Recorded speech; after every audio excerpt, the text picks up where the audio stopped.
Hello everyone, welcome to my English. आज है day 28 और आज की क्लास में हम इट और दैट के बहुत सारे यूजेस देखने वाले हैं और at the end of the video हम देखेंगे इट के कुछ special uses as a pronoun. हम काफी कंफ्यूज रहते हैं, इट कहाँ लगाएं, दैट कहाँ लगाएं।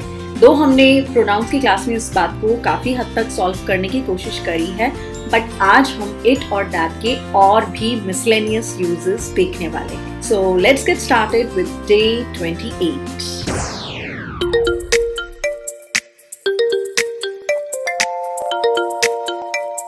Day 28 miscellaneous uses of it and that. Miscellaneous मतलब फुटकर, जो कि हमने ऑलरेडी डिस्कस किए हैं, उनके अलावा हम यूजेस आज देखने वाले हैं इट और दैट के। जैसे हम पूछते हैं कौन है, तो हम ये बोल सकते हैं who's that। अगर हमें नहीं पता तो हम बोलेंगे who's that। अगर हमें पता है कि कोई लड़का है तो who's he, who is she, अगर लड़की है तो ठीक है। सो वह कौन है, who's that, और who's she, who's he, वह मेरा दोस्त है, it's my friend।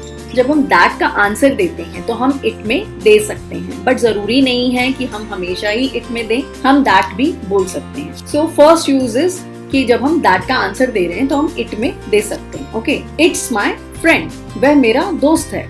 यह ठीक उत्तर नहीं था, it was not the correct answer. अगर नहीं है तो it is not the correct answer, right. यह पुस्तक तुम्हारी है, वह मेरी है। अब यह वह एक क्या हो गया, एक यह हो गया दिस और वह हो गया दैट। दिस मतलब पास की चीजों के लिए और दैट मतलब दूर की चीजों के लिए। This is your book, that is mine. एक चीज है, पास है तो दिस, लेकिन अगर पास है और एक से ज्यादा चीज है तो आप क्या लगाओगे दिस की जगह, दीज। Very good. और अगर दूर है और एक से ज्यादा है तो आप क्या लगाओगे, those. So this, these, that, those, right. So this is your book, that is mine. वहाँ कौन है, अब आपको बिल्कुल नहीं पता तो आप या तो बोलोगे who's that या फिर आप बोलोगे who's there। Who's there या who is there होता है who plus is, whose। तो एक होता है whose जो बनता है who plus is बनकर, एक होता है whose मतलब किसका या किसकी। whose book is this, तो आप ये वाला whose यूज करेंगे। who's there में आप ये यूज करोगे। मैं हूँ, इट्स मी, क्या मुझसे ही मिलना चाहते हो। Is it me you want to see, क्या आप मुझे ही बुला रही हैं। Is it me you are calling, उसके जीवन का वह सबसे बड़ा खुशी का दिन था। It was the happiest day of her life. Happiest, what is it, it is the superlative degree of adjective, happiest. इससे कोई फर्क नहीं पड़ता, It doesn't make any difference. इससे मुझे फर्क नहीं पड़ता, It doesn't matter to me, और It doesn't make any difference to me। 4 बजे हैं, It's 4 o'clock। तो 4 बजे हैं, मैं ये नहीं बोल रही अभी 4 बजे हैं, बट मेरा मतलब वही है कि अभी 4 बजे। Okay, It's 4 o'clock। क्या आप मुझे एक पेन या पेंसिल देंगे। Will you please give me either a pen or a pencil? दोनों उत्तर ठीक हैं, both the answers are correct। यह ना तो अध्यापिका है ना ही छात्रा। She is neither a teacher nor a student। दोनों कैदियों में से कोई अपराधी नहीं है। None of the 2 prisoners is guilty। कक्षा में बहुत से लड़के हैं। There are many or a number of students in the class। Rajni और मीनाक्षी दोनों को मेहनत करनी चाहिए। Both Rajni and Meenakshi should work hard। मेरी कमीज सफेद है, तुम्हारी कमीज भी सफेद है।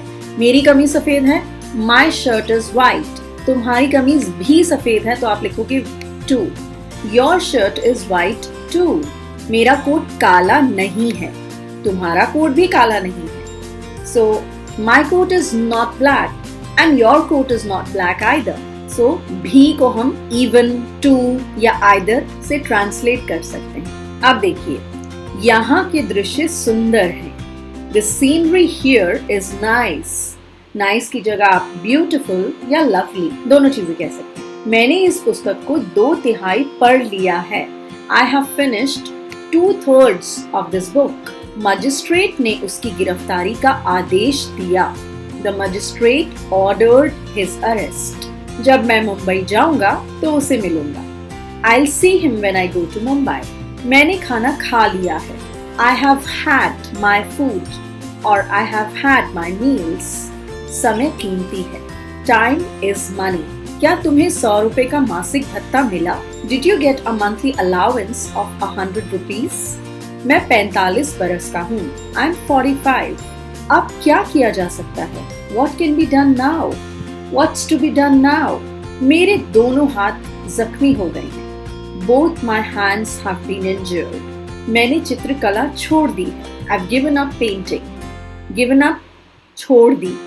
And give up is a phrasal verb. For phrasal verb, I'm going to post a link in the description. Please do check out the video on phrasal verbs. अब हम देखेंगे it के कुछ ऐसे uses जो कि हम यूज करते हैं लेकिन हमें कुछ क्लियर नहीं होता. तो हम देखते हैं कि हम कैसे it का यूज कई प्रकार से कर सकते हैं. पहला, किसी छोटे पशु या छोटे बच्चों के लिए, जैसे after dressing the wound of the dog, the doctor patted it and sent it home. छोटा जानवर हो या फिर बड़ा जानवर हो, लेकिन ऐसा जानवर जिसका हम कोई नाम नहीं रख पाए हैं, जिस एनिमल का नाम नहीं होता, जो एनिमल एक कॉमन नाउन की तरह हम यूज करते हैं, उसको हम इट बोलते हैं. तो ये जो इट है, ये उस डॉग के लिए यूज किया गया है.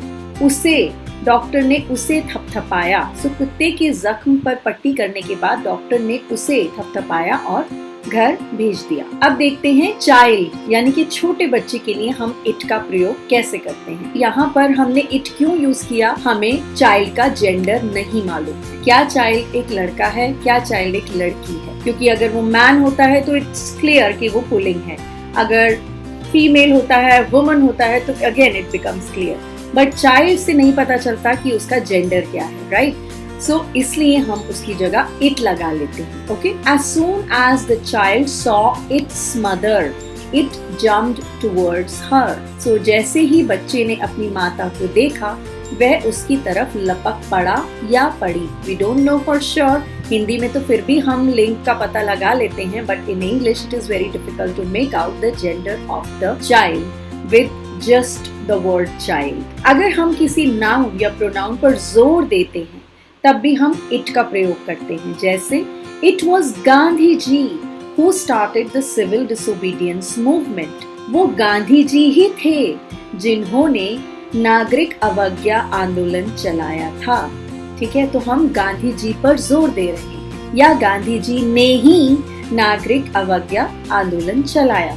मौसम के बारे में बात करने के लिए, अगर बारिश हो रही है, गर्मी है, सर्दी है, इट इज हॉट टुडे, आज गर्मी है.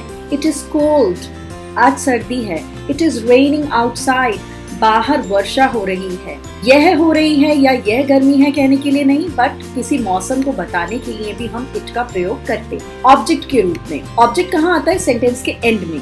Children find it difficult. Children को क्या डिफिकल्ट लगता है? To sit quietly. तो बच्चों को चुपचाप बैठना मुश्किल लगता है, कठिन लगता है. तो इट का मतलब है to sit quietly.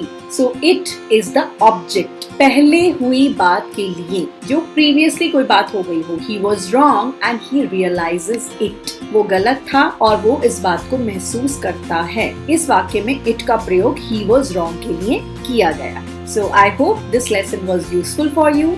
I will see you tomorrow with day 29. Until then, take care of yourself and have a blessed day. Bye.